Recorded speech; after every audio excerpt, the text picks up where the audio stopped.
10 विभाग द्वारा वन्य प्राणी, इको टूरिज्म, आयुष, औषधि, पौधे, अनुसंधान, जैव विविधता इत्यादि की प्रदर्शनियां भी लगाई है और 50 से ज्यादा स्टॉल में 50-80 आयुर्वेदिक डॉक्टर और 100 पारंपरिक वैद्य भी अपनी सेवा देने को तैयार है। और इस मेले में पहली बार ट्राइबल आर्ट, अकाष्ठी वनोपज प्रसंस्करण का जीवंत प्रदर्शन किया जा रहा है।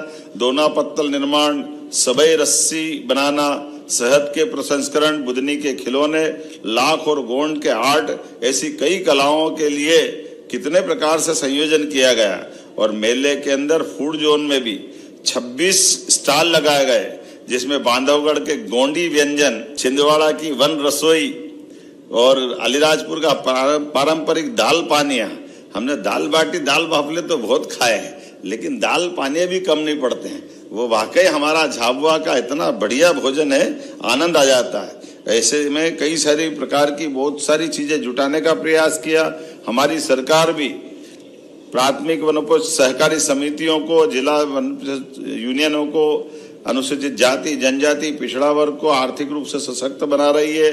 और वैसे तेंदुपत्ता से लेकर कई जगह हमने बोनस के आधार पर हमारे वन्य आधारित जो ये समिति के लोग हैं या तेंदुपत्ता संग्रह के, उनको मदद के लिए कदम बढ़ाएं।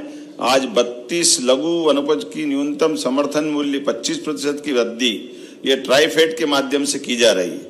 मैं एक बार फिर अपनी ओर से इसलिए भी बधाई देना चाहता हूं, जहां मैं बात कर रहा हूं वहां राता पानी अभयारण्य डॉक्टर विष्णु श्रीधर वाकणकर हमारा अभयारण्य है, जोरदार अभिनंदन करें। भोपाल का ये हमारा टाइगर भी, अब टाइगर रिजर्व पार्क भी बहुत अद्भुत ऊंचाई हासिल कर रहा है।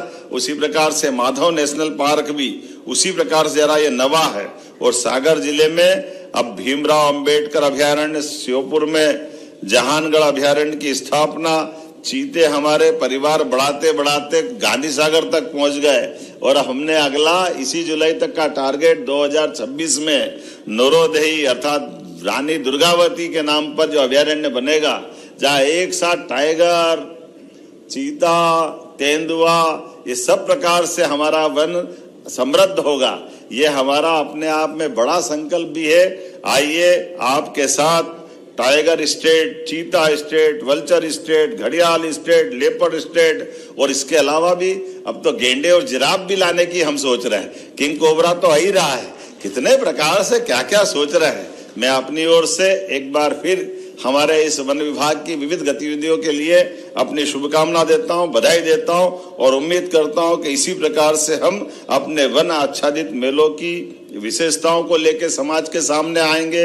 वेलनेस के आधार पर हमारे आयुर्वेद को भी समृद्ध करेंगे और हर प्रकार से हमारे वन्य प्राणी के साथ साथ वन्य गांवों के अंदर रहने वाले या बाकी सभी प्रकार के लोगों को आर्थिक रूप से भी समृद्ध बनाएंगे।